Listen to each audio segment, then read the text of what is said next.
go for no. Don't be afraid of rejection. When we get rid of the fear of rejection, we'll see how easy it is to attract people to us, to what we do. Welcome to MLM Nation, a podcast of leaders, by leaders, for leaders, hosted by Simon Chan. He's built a team of over 200,000 and is now a full-time MLM coach and trainer. So if you're ready to level up your business, join us now. Let's do this. Hey, MLM Nation, this is Simon Chan. I'm fired up today. I'm super fired up. I'm going to share with you why. And then we're going to go to our episode, take it to the time machine, go all the way back to 2015. Amazing show from Jeff Altgilbers. And I'll talk a little bit about that episode in a second. But to this week's highlight was I was doing a team call for the leaders of Alan Blaine.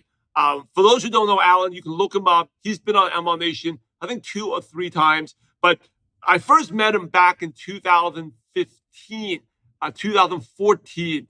And he and his wife, Nicole, was just really starting out. And he told me, and I kind of forgot about this, but he mentioned this week that when they were starting out, they really didn't have the mentors, and they relied on MLM Nation to really keep them going. In fact, they listened to all 300 of the first 300 episodes. And some of them will listen to it over and over again to keep them going. And really, that was like the foundation of the mindset and the skills of what it took to be successful. So for a multiple 6-figure earner who's earned over many 7 figures in lifetime commission, to say that, is really, really cool. And put a huge, maybe realize, because it's not about the money, but about, the impact that I've made, and the impact you all made by listening, by subscribing. Please subscribe to the show, right? Subscribing and sharing with others how we're lifting up the profession. And, yes, MLM Nation has been around for 9.5 years. And today I'm going to take you back. One of those episodes that Alan had listened and his wife listened to way back was Jeff Altgilbers. And I still remember, I couldn't pronounce his name, but the reason I remember this episode was he was such an amazing storyteller. I can still remember the story, even though after I did the interview, I never listened to it again, never went back to it again, but I still remember it because he was such a powerful storyteller. And since then, Jeff has kept on going to do incredible things, right? Definitely go follow him. So we're going to take press the time machine, go back in time, 2015. By the way, MLM Nation, I looked into it. It was the first and only one who was doing these interviews way back. I guess someone said I was a pioneer. And it was a compliment. Way back in 2014, we started. 2015, March was our first episode.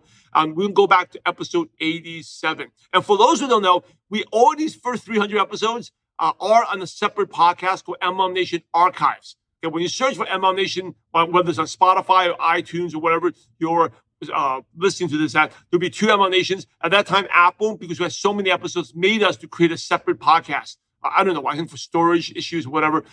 So the first 300 episodes are archives. Go there, listen to them. There are a lot of classics, including Alan Blaine. Eventually, I interviewed him. He was on MLM Nation as well, his first episode. And you can see how much he's grown. And this one from Jeff Altgilbers as well. So anyway, let's go, take the time machine and go back to episode 87 with Jeff Altgilbers. MLM Nation, this is Simon Chan, and I'm fired up to bring our special guest today, Jeff Altgilbers. Jeff, are you ready to make it happen? Sure. Why not? Jeff Altgilbers has almost 40 years of MLM experience. He had little success when he got started, but today he's an MLM superstar. His organization extends to over 54 countries, and his team generates over $18 million in sales a month. He has a super incredible story. Jeff will share his turning point and when he decided to take network marketing seriously. You see, he had a great 10-year run in MLM, and then suddenly one day, his company went bankrupt. And that's when Jeff realized he had a false sense of security, and his personal finances were actually a disaster. He found himself dead broke. However, Jeff didn't give up on the MLM profession and stuck with it. And after he researched and found a good company, Jeff had to sell a used, beat-up junk truck just to get the funds to get started. It was a really difficult journey, but within 18 months, Jeff was earning enough to move into his dream home. Of all the things he's accomplished, Jeff is most proud. And MLM Nation, this is super incredible. Jeff has over 100 of his downline leaders earn more than $1 million in network marketing. So Jeff, I've given MLM Nation just a brief intro, but please share more about your background and how you came across network marketing. Well, my background is my education level only goes to high school. All my siblings, my two brothers, my sister, were all university graduates, and I was considered the black sheep of the family by my father. I was very much into music, playing with bands. I'm a drummer. I'm a songwriter. Matter of fact, on iTunes, I have 3 CDs under the artist name of J Blue, the letter J Blue. But that's always been my passion. But back then, it just never made sense to me. Most of the education system, they don't teach you how to get wealthy. They teach you how to get a job.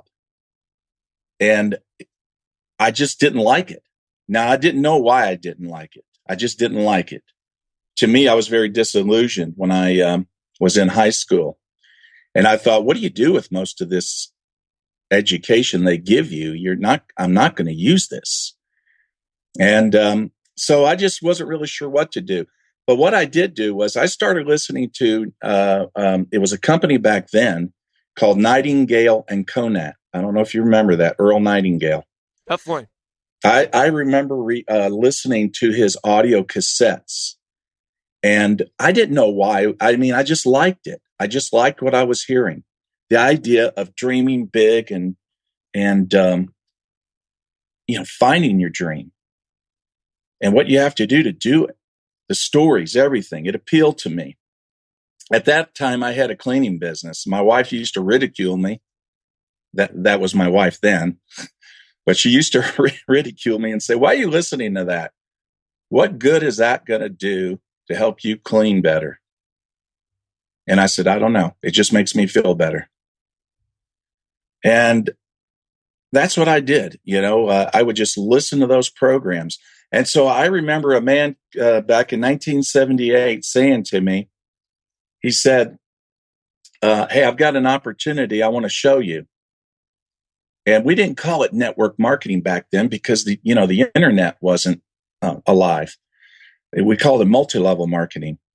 And so in 1978, I signed up and became a distributor. And then I asked him, I said, what do you do? He said, you go out and you sell this. And I said, but it tastes terrible.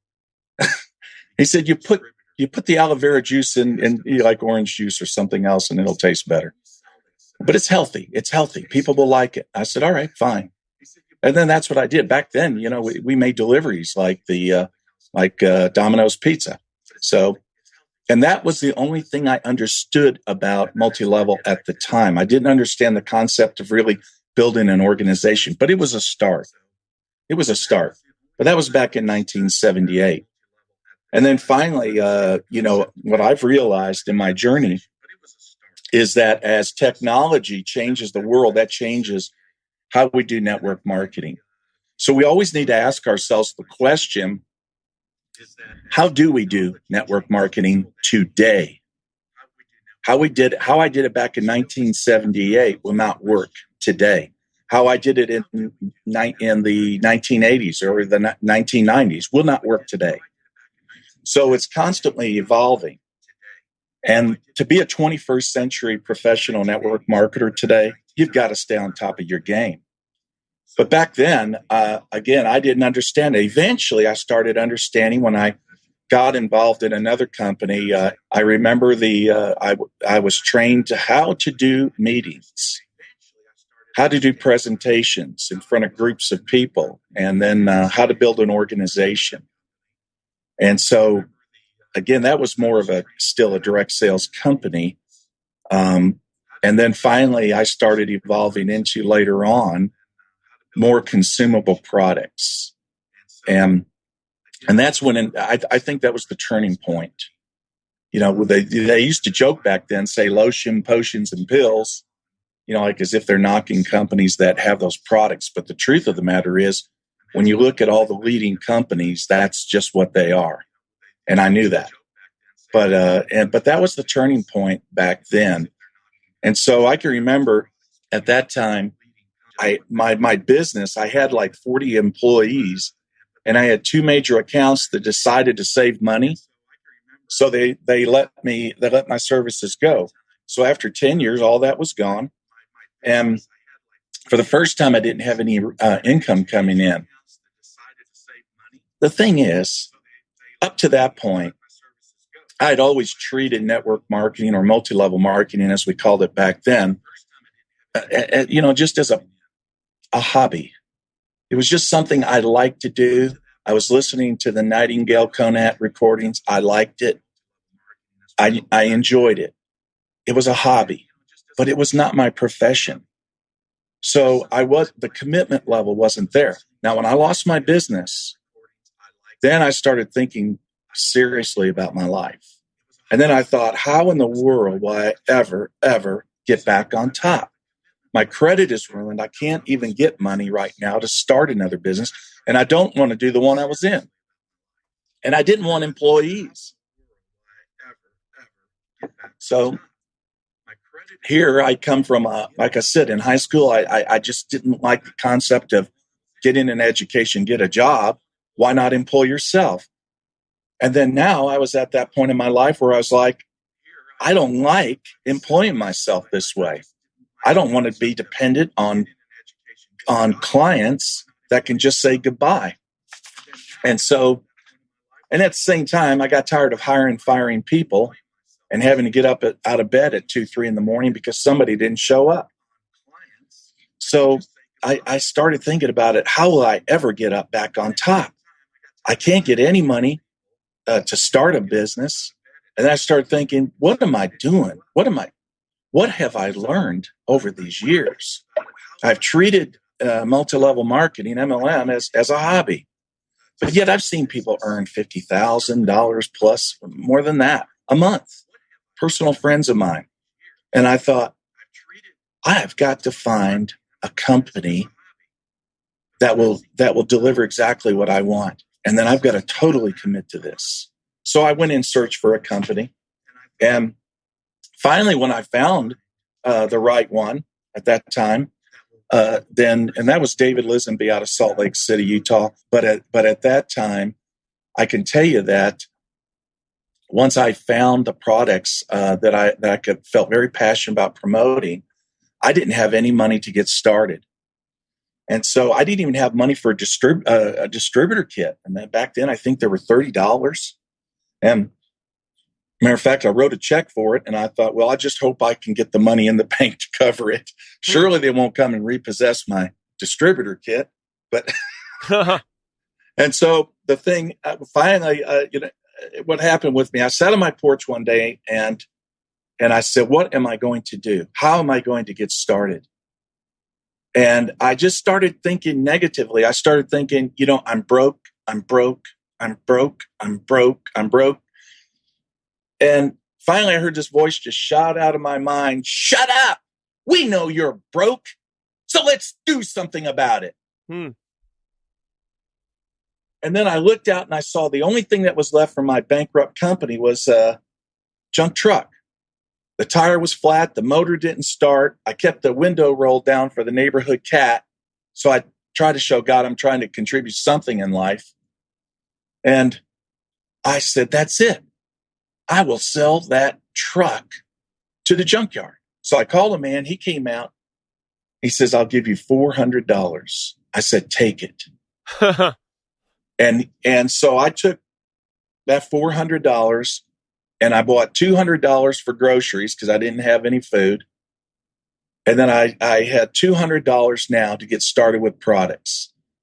My sponsor knew I couldn't afford a phone bill, so he sent me a cell phone. I didn't get good reception where I was, so I would drive up in the hills of Tennessee in the farm country. I remember opening a pasture gate, a cattle gate, and I drove my SUV in there, closed the gate so the cows couldn't get out, put the notes on the hood, and I started making phone calls and making appointments, calling people and setting meetings up and to meet with them. And then, of course, the hygiene wasn't really great in that office. I had to watch where I walk when I talked. And then, of course, then there was the sound of the animals. It was funny. But But I remember I was behind on my payment to the bank for that SUV, 3 months behind. I had not paid my utilities. I remember one day I got a knock at the door, and a man said, "Sir, I'm here to turn off your electricity if you don't give me a check." And I said, oh yeah, sure, right. I tell you what, come out to my truck and I'll write you a check. My checkbook's in the truck. So we went out to my driveway, and I looked, and my truck was gone. The bank had come got it that morning. Wow. And I looked at the man. I said, "Where's my truck? Where's my truck? I mean, it was here last night." And he looked at me and said, "Sir, you look like a man with problems." And he cut off my electricity. And then there's an old man, Wally Wagner. He was in his 80s. He would follow me wherever I go, whatever company it is. He's an old engineer, retired engineer. And he just felt sorry for me. He gave me a car that looked like it had been in his family 4 generations. There was a little paint left on it, but it was something I could, drive. Of course, when I went out and promoted opportunity and success, I sort of parked it far from the eye. But I remember at that time, one day I came home, and it was a weekend, and I had 100 messages on my answering machine, and it was all my creditors wanting their money and all that. And a friend of mine said, "Wow, 100 messages. What will you do?" And I said, "I'll show you." And I walked up and I unplugged the machine, plugged it back in. I said, "Wow, look at that. Went back to zero." I mean, it was just one of those things that if you don't develop a sense of humor, you're going to have to find a bridge. But I remember I was, again, it was very hard, very hard. I remember I had to do a meeting in Cincinnati, Ohio. At the time, I was living in Huntsville, Alabama. And so I decided to have the oil changed on the car before I went. And what happened was, after the man changed oil, he forgot to put the plug back. Oh. And so when I was driving down the interstate, I started thinking all these great things, these positive things. And because at that time I was listening to Anthony Robbins, Personal Power. I was listening to just listening to it, the audio, and I was pumped up. I mean, every day I would listen to it and take notes. The past doesn't equal the future. You can't live your life, looking at the rearview mirror. You got to look out the windshield. You got to see your future. I loved his message. It was so awesome. And so I remember driving on the interstate, and when I was getting on the other side of Nashville, Tennessee, I started thinking, things are turning around. Things are getting good. I mean, my dream is, I can see it now. It's starting to happen now. My team's starting to grow. And then in the meantime, I hear boom, boom, bang, bang. And that's the engine. And I'm off on the side of the road on the interstate with a dead car. And I jump out and I start thumbing, trying to get a ride. A trucker picked me up. He dropped me off at the next exit. And all I could think about was, I got to get to Cincinnati. And then I called my father and I said, "Dad, I need some help. The guy who changed my oil, he didn't put the plug back. My car's dead. What am I going to do? I got to do a meeting tonight." And he said, I can remember what he said. He said, "Son, I think it's about time you get a job." And he was a plant manager. He ran a factory. He came from, traditional American thinking. Again, you get an education, you get a good job, and you put 40 years in it, and hopefully you have enough health to enjoy what's left. But anyway, he helped me out. And I did make Cincinnati, but it wasn't easy. It wasn't easy those days. It was very, very difficult, very challenging. I can remember, though, on Sundays, I would go to what I call Dream Street. And that was a beautiful, was where all the rich people live, where they had the old plantation homes, pre-Civil War, and just beautiful neighborhoods. And I would just park the car and just go for walks. And then I would walk down these beautiful, beautiful neighborhoods and just think to myself, I'd say, wow, look at that house. That's the way my house is going to be. Yep. It's going to look just like that. And that manicured lawn, it's going to be just like that. And those perennial gardens, those rose gardens, heck, I'm even going to have a gardener. And those cars, BMW, Mercedes, yep, I'm going to have that too. It's all going to come together. And the truth was, I didn't have much money at all at that time. And if the people knew what I was thinking, they probably would have had called the police and had me hauled off. But the interesting thing is that within 18 months, I was moving into one of those houses in 18 months. That is really incredible, really inspiring. Yeah. And I tell people, I don't say that to impress you, but to impress upon you what you can do. As Tony Robbins always said, if you live your life with passion, with the power of belief, and you really believe very strongly, because people buy you before they buy your opportunity. They buy you before they buy your product.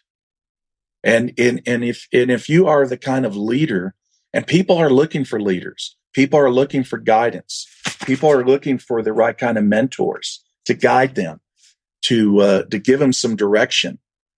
And if they will follow you, if your heart burns enough, they will follow you just out of curiosity. And that's leadership. And that was something that Tony really, he just put that right in my soul.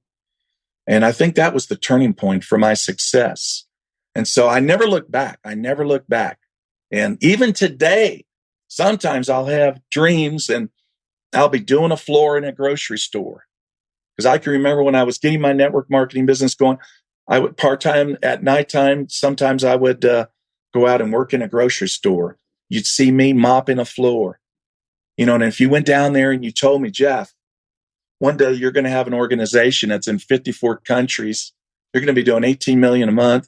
You're going to travel the world. You're going to eventually meet a woman in Taiwan and you're going to marry her and you're going to have a son through her and you're going to adopt her son. I would look at you and say, you know what? There's a place for people like you. There's drug therapy. You can get help. I mean, that's what, because it was such an amazing turning point in my life, to experience that, to go from broke, to go from nothing. I tell people when they say, oh, I don't have the money to get started. I said, so what is the problem? What's the problem? Because I sold a junk truck to get started. I didn't have money. I built a multi-million-dollar business, became a multi-millionaire from a junk truck that I sold, and I started my business with $200. This is not about money. This is about your commitment to your dreams, your passion. And if you can't do it for you, look in the eyes of your children. And if you can't do it for them, well, then I don't need to be talking to you. But that's how I feel about it. But you just shared such an inspiring story. And I guess, what was the self-talk? I mean, most 99% of the people have just quit, right? I've gone through what you had it and you lost it and you were down or at the bottom. So how did you stay motivated? Was it Nightingale, Conant, audios you listened to that programmed you, that kept you going? Like, what was the self-talk that's going behind you? Well, in the late 70s, like I said, I was listening to Earl, Nightingale, and Conant. And Earl back then, he had a baritone voice, but he was very inspiring to me. We're all programmed. We all are from the time of our youth. Don't talk to strangers. Your parents might have told you that.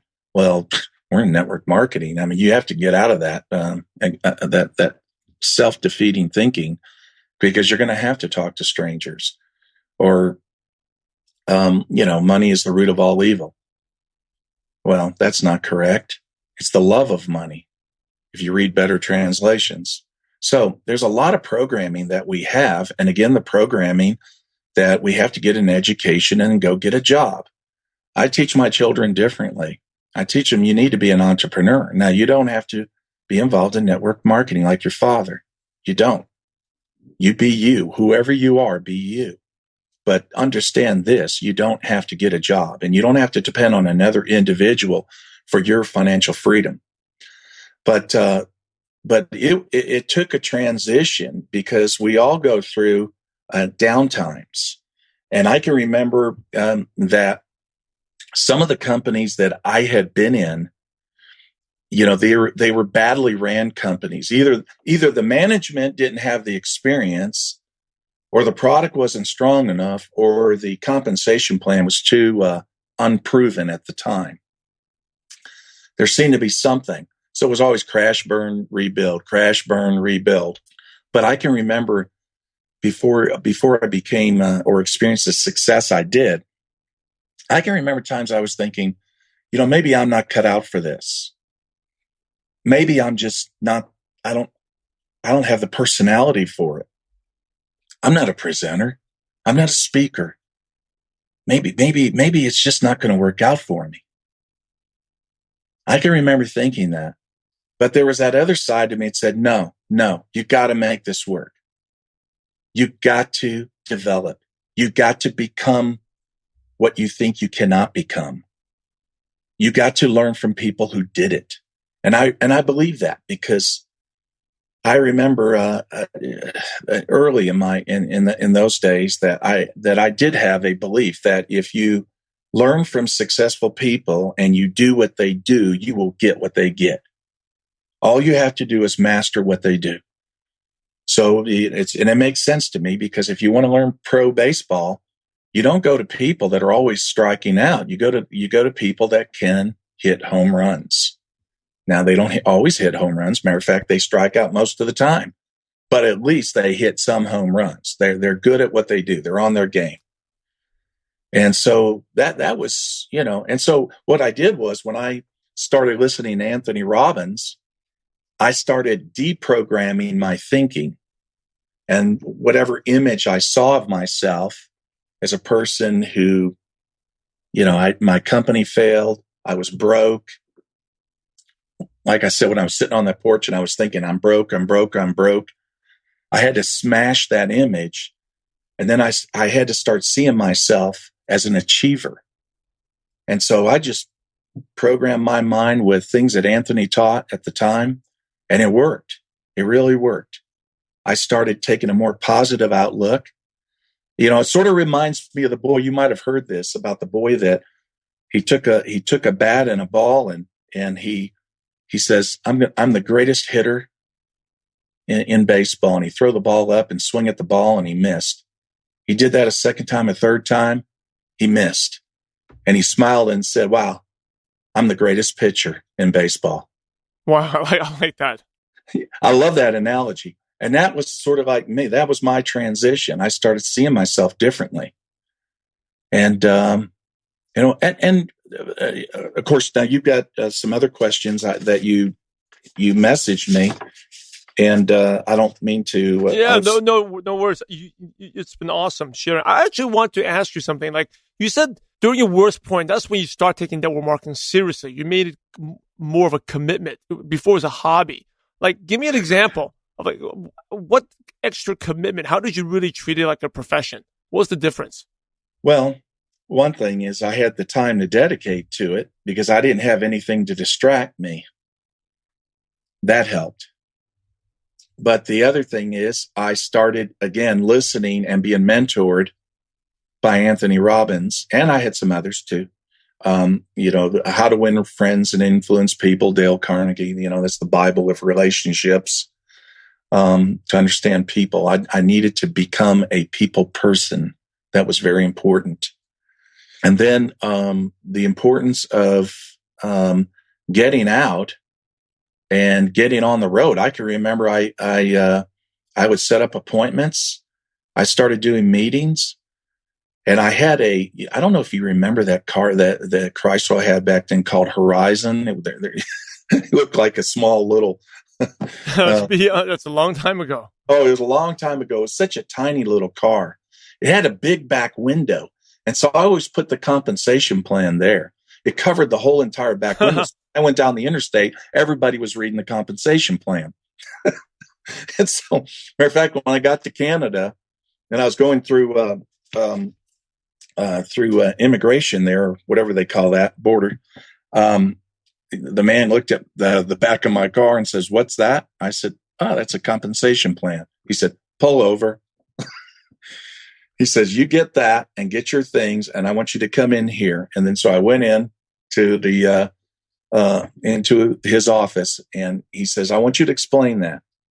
And I said, "You want me to explain this?" I said, "Okay."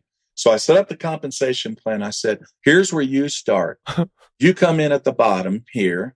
And then I started explaining, and then I explained how you get to the very top. And I said, "And when you get to the very top, this is the kind of income you can be looking at." I said, "Now, are you ready to sign up and get started?" And he looked at me and said, "You can go. Go on, get out of here." That's awesome. But I stayed on the road. I remember I stayed on the road for a whole month. Getting back to your question, what did I do different? I set up meetings, and I had my those leaders set up meetings with other friends. So I went from state to state. I spent a lot of time in the state of Maine, and that was just a beautiful state along the coast there. And I was doing meetings in homes, trailers, churches, schools. I would drive up into Canada, got to Montreal, couldn't read any of the signs.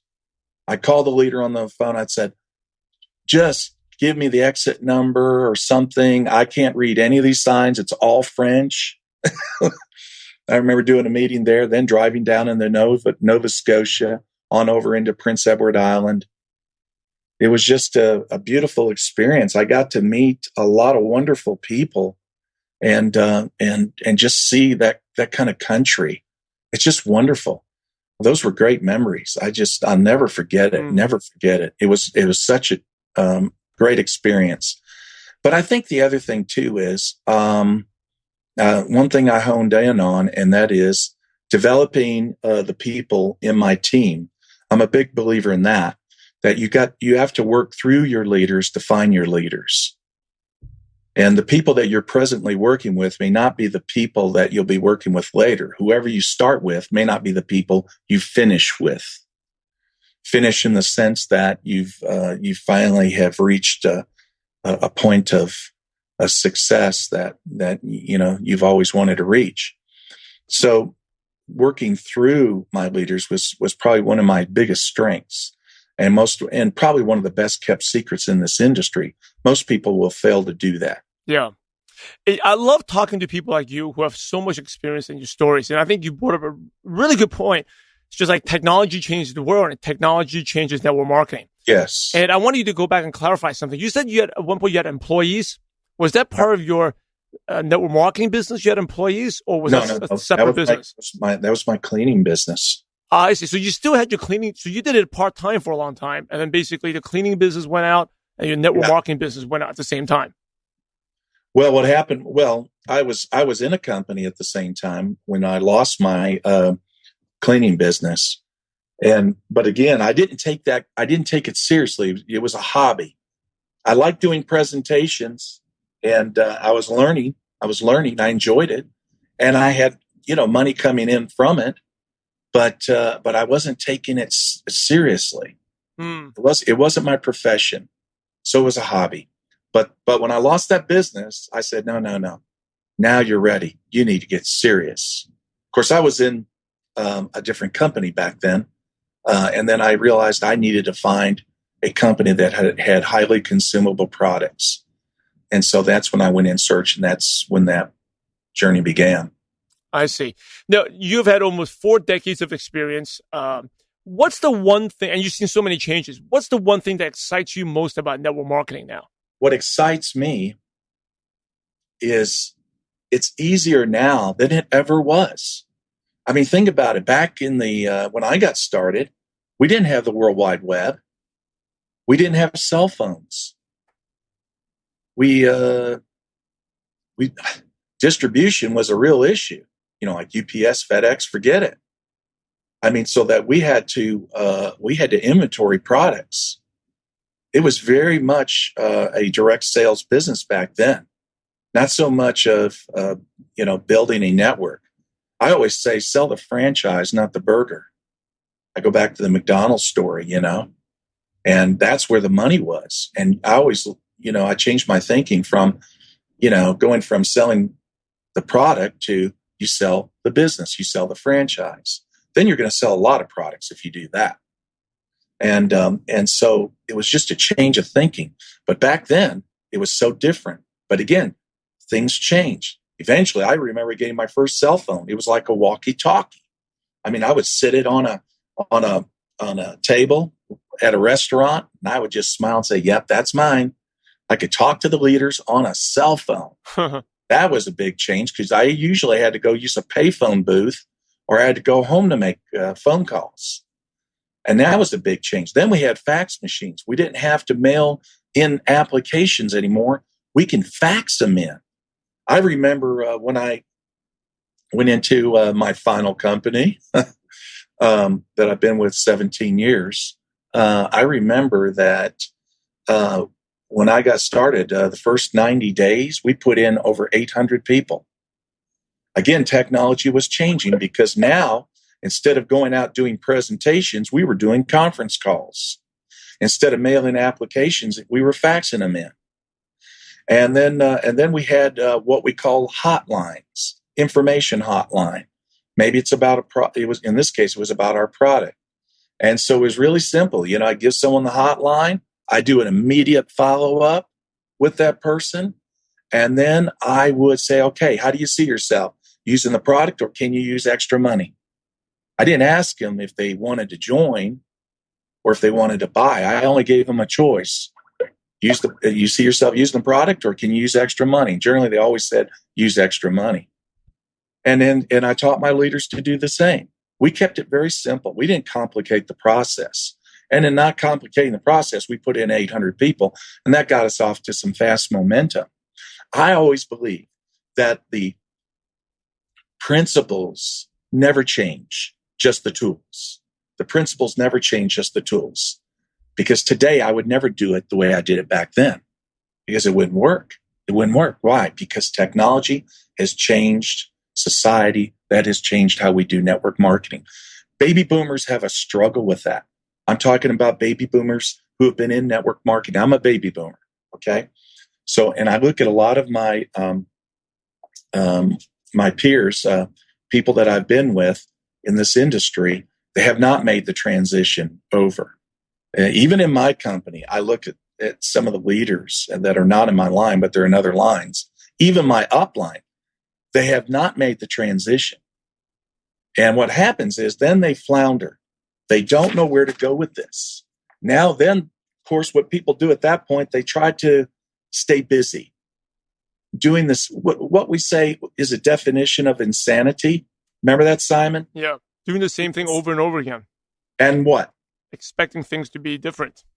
That's right. And we say that, and they say that, but then that's exactly what they do. So they want to try to do the way we did network marketing 20 years ago. It doesn't work.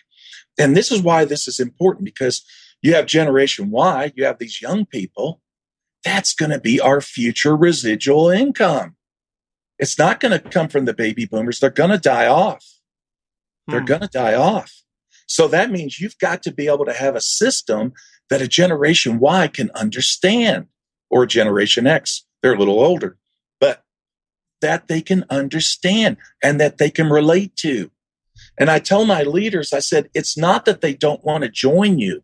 It's not that they don't want to come to your, they don't want to come to your meetings in many cases, because they don't have the time. Time is not the way it is. 20 years ago, we had more time. Today, we don't. People are very possessive of time. Also, the way we receive information, the way we communicate has changed. I tell anybody, go to Starbucks, go to anywhere, any restaurant. What are people doing? You didn't see them doing this a few years ago, but what are they doing now? Everybody's looking at their smartphones. If you can't get your system or your presentation to that phone in an effective way, you're out. You're not going to be in this business. You're going to wonder why your business isn't growing, why you're not making money, why people aren't like I said, the other leaders I was talking about, why they're not coming to your meetings. There's a reason why they're not coming to your meetings. They don't want to come to your meeting. They don't want to do. They like getting together. I'm not saying that people are anti-relational. They're not. They like to get together, maybe at a ball field, on a beach, somewhere, having fun, but at the same time, they do want to make money. So you got to bring it together. And then we have to understand how that generation thinks. And then so I focused a lot of my time when I was overseas for about 6 years. I lived out of my suitcase, and I worked 10 different Asian countries. And I made Guam, the island of Guam, my base. And that was it. I said, you know what? I'm not gonna. You asked me earlier, and I guess I could have thrown this in about what changed. I was highly committed, and I was also highly committed to getting this done. Getting this done means 5 years. You bust it, and then that's it. You'll create so much momentum out of that. It'll last you the rest of your life. And that's exactly what I did. And so I lived out of a suitcase going around, and my leaders would call me and say, hey, will you meet with somebody in the Philippines? Will you meet with somebody in Singapore? Will you meet with somebody in Seoul, Korea? And I said, absolutely. Use me, abuse me. I don't care. Let's do it. Yeah, sure. They weren't going, but I was going for it. But still, I was a benefactor. And so what happened was, after doing that, when I came back to the United States, I started looking at the way a lot of leaders were doing network marketing. And I shook my head. I said, they're still doing that here? They're still doing that. Traditional MLM. Okay. We'll see how far that gets you. And then I started seeking out people who are in the know. And I'm talking about people that I don't have a lot of expertise in certain areas. And I know that. So I would seek out people who do. And I'd say, what kind of systems are doing well today? What are they doing? What kind of tools would you use? What about, I've seen a lot of people in the past and other companies, they want to get rich off books and things like that. And I'm not critical of that, but I see a couple of problems with it. And that is, it just creates slow growth. And, the other thing is I just don't want to do it that way. So I believe in that you must have a back office, for your team. You must have an ebook. And if you are the leader, then you should know how to write that book. And that's what I did. When I came back from being overseas, gone 6 years, I said, I'm going to write a 10-step ebook on how you do this business. I highly illustrated it, all the pages, everything. It's free. What's great about that is if I recruit or somebody in my organization recruits somebody out of Mumbai, India, or Calcutta, India, or out in London, England, they can instantly be enrolled in the system, go right to their back office, set up their website. That's free. Their lead capture page that we design so that they can, what we used to call cold marketing. Now we call it, I guess, just networking with people. And then you have the tools in the back, the education system, the audio library, the video library, where they get their training. You have the ebook back there where they know exactly what they do. I also have a quick guide to success, and it's just bullets. What you need to do to hit the ground running. The idea is to get that person ready within a few days, and then teaching them how to send out a link to somebody, either message it out, email it out, and do the 30-minute follow-up call. Again, principles never change, just the tools. We create speed. We create momentum. And that's what I told people, I asked some of the leaders before I started getting really passionate about having online systems and tools. I'd say, when you bring a leader in, or rather when you enroll somebody, how long does it take before that person actually becomes a leader? A leader in the sense that what we understand that to be. somebody who's producing, growing a team, things like that. And the answer was anywhere to 1 to 2 years. And I said, 1 to 2 years? You don't have 1 to 2 years. What are you talking about? But that's the reality of it with a lot of companies. And I'm like, no, not 1 to 2 months. Okay. And that's the problem with it. So we got to move people along. And again, if we're going to pass the torch to the next generation that we're going to get our residual income from, we better make sure that we have tools that they can get excited about, that they like, that they can relate to. That's so important if they're going to, join us, get passionate about it. And I've had a lot of people reach out to me from Europe, from South America, of course, North America, different parts of the world. And they'd say, hey, we hear that, you have these tools, you have the system, because we're trying, the way we've been taught, but it's not working. People don't want to do it this way. And I would laugh and say, well, listen, I understand. I do. So don't worry about it. And I never critical of, somebody doing it the old way. That's fine. And sometimes we have to do it that way. For example, when I go to the Philippines, believe me, we're going to be doing old traditional network marketing. And that's true in some other countries where people are not as online.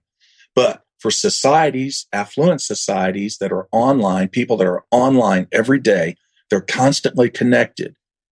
Those people, the way they do business, the way they think, the way they receive information and want to give out information, it's totally different. And our system has to address that. And it's good. Thank God for it. Thank God. Jeff, you mentioned the ebook that you read. Is that available to the public? No, not yet. Not yet. Okay. I'll probably do that later. I've been thinking about that.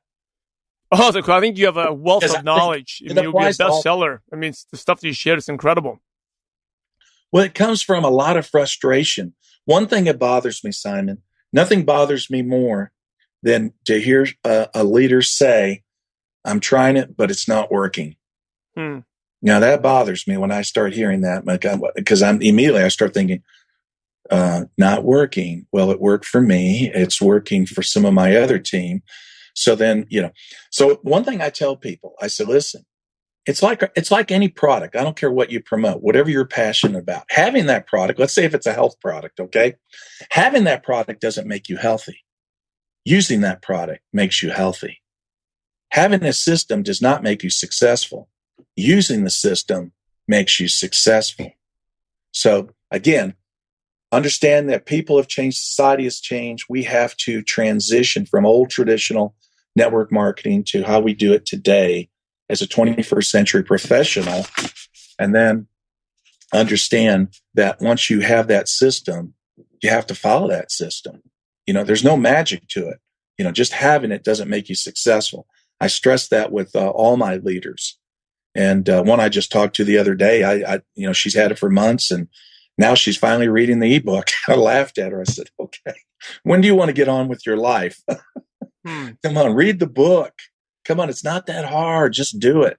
And the book's not that long either. Believe me, it's not that long. Hey, Jeff, you've been awesome, but we got to, you've been so awesome. Thank you for your valuable time. We got to kind of end the show, but some really quick questions, and you can just give one word answer, a couple word answers. You can make them really short, okay? We just want to pick your brain a little bit. So what's one of your favorite success quotes that's motivated you? By Napoleon Bonaparte. Success is not final. I love that. What is one habit that's helped you become successful? Communicating. Okay. Communicating with my leaders. What's the best piece of advice you ever received? Go for no. Don't be afraid of rejection. I was told by my sponsor, go out for 100 no's, Jeff. When you do that, by the time you get to the last one, you'll be a very rich man. So when someone would tell me no, I'd smile and I'd say, thank you. And then they would say, what? And the funny thing is, then in most cases, they want to know more about what I'm doing. When we get rid of the fear of rejection, we'll see how easy it is to attract people to us, to what we do. What's your favorite prospecting tool you use? So I know you mentioned systems. If someone was interested right now, today, what do you do? Do you send them an online video? Do you send them a webinar? I have a 10-minute presentation that talks about the industry, talks about network marketing, and then our system, what we use, and then how you can become very successful. We do it all in 10 minutes. So I can message the link, email the link. That's what I teach all my leaders to do. You do not have to use a model where you prospect and where you have to meet with somebody to prospect and sponsor. That's ridiculous. We should be able to do this from our homes in our pajamas. It's just that simple.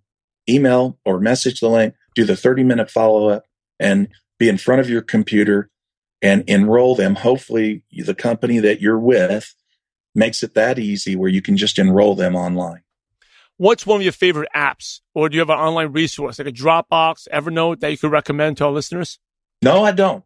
I'm not as, I need to get a little better, I guess, in that area, but I really don't have a favorite app. No problem. What's one book you could recommend to MLM Nation? Oh, there's so many good ones, aren't there? I guess I'll say, and to thank Anthony Robbins, I'd say Personal Power. Awesome. At MLM Nation, I know you love audio, so you can, if you haven't already, you can get an amazing free audiobook at MLMNationBook.com. That is MLMNationBook.com. Got it. Jeff, here's the last question, the $1 million question. You ready? Go for it. The $1 million question. Imagine you had to start all over again. You had all your almost 40 years of knowledge, skills, and wisdom, but you knew no one. So you had no contacts. You didn't know have a friend, no one on your phone, no Facebook friends. So what would be the first thing you would do to find prospects and build an MLM business from scratch? You would certainly have to meet people online. Again, if I didn't know anybody, then I would definitely master the web. One thing that's important, again, it comes down to leadership. They buy you before they buy your opportunity. So you have to brand yourself. It's very important to brand yourself. Spend some time. Put a nice presentation about yourself. Make sure you have a YouTube channel. Make sure you have a very good website about your leadership, about your company, whatever that company is. And if you have the resources to create a system, you show them that you're a professional and you have all that in place. And that's what I would do today. And now we used to, years ago, if you'd asked me that same question 30 years ago, I'd say, Simon, you can put me in a parachute, drop me off anywhere you want. Wherever I land, I will build my way all the way back home. I would go into a restaurant where they got those fish bowls where everybody put their cards, and I walk in and say, hey, I'll pay for the meal. Give me the cards. And I'll start making phone calls, and I'll start meeting people. But today, again, principles don't change. The tools do. So today I would do it on the web. As we wrap up, do you have any last words of advice? And then what's the best way our listeners can connect and contact you? Well, they can message me through Facebook. They can go to my website, which is www.go2, that's the number 2, go2platinum.com. Awesome. And any last words or advice? Probably the advice I would give anybody that's maybe been in a company, well, don't compare yourself to other people. Do not do that. You'll be discouraged, and it's never motivating when you do that.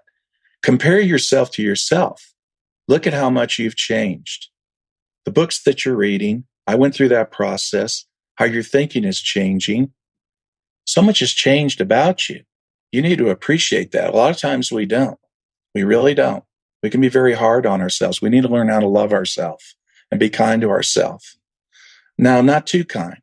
In other words, we got to have a certain amount of discipline where we make those calls, we make those appointments. We show that we are absolutely committed, not to just our success, but to our team. It's very important to help your people because that's what it's all about. It's always about your team. So if we do that, and not compare ourselves to others, but compare ourselves to where we were a year ago, where we are now. Appreciate that, and then understand that things are going to happen if we stay committed to our dreams. But we have to watch what we think, and we have to watch what we're being influenced by. Make sure you have the right friends around you that are going to encourage you. Don't read the news. You're never going to get any good news out of the news. Most of it's negative out there. It's not very positive. That's not going to help you in your career. It will not. So, make sure that the information you're feeding your mind, your heart is something good and positive every day. Every day do that. MLM Nation, you're the average of the 5 people you spend the most time with. And today you've been hanging out with Jeff Altgilbers. So keep up the momentum and go to MLMNation.net and type in Jeff at the search bar, and the show notes and all the great nuggets of wisdom, the books that Jeff talked about will be right there. And Jeff's contact info, definitely get in touch with him. He is really, really awesome. Just check out the way he brands himself. In order to be successful in network marketing, you must help others. So Jeff, thanks again for sharing your valuable time with MLM Nation. We're grateful to you, and we appreciate you for having a positive impact on millions of distributors worldwide. Thank you so much, Jeff, and God bless you. Thank you. All right, MLM Nation, there you have it. I told you it was an amazing storyteller, Jeff Altgilbers. Head over to MLMNation.com, click on the show notes page, and the links to social media profiles will be right there. Definitely follow him. I've seen him over the years invested in coaching, and he's really worked on his social media game as well. He and his wife are top leaders. Like I said, this guy's earned over multiples of 7 figures, lifetime commissions over the years, and tremendous experience. Definitely go reach out to him and connect with him as well. And hey, please, I want you to do 2 things. Number 1, definitely follow Jeff. Number 2, subscribe to the podcast on our YouTube channel as well. Go check out the archives. There's a lot of oldies and goodies. There's a timeless stuff that Jeff taught today, even though it's back in 2015, just before Instagram Reels, before Facebook Live, before TikTok, but it is timeless advice. So make sure you head over there, check it out, and subscribe and share it with your team as well. Anyway, that's all I have. I'm excited. Again, thanks again to Alan Blaine for sharing that. Follow him as well. Go check out these archives and make sure you take action on what you learn, and go out there and have a positive impact on someone's life. God bless you all.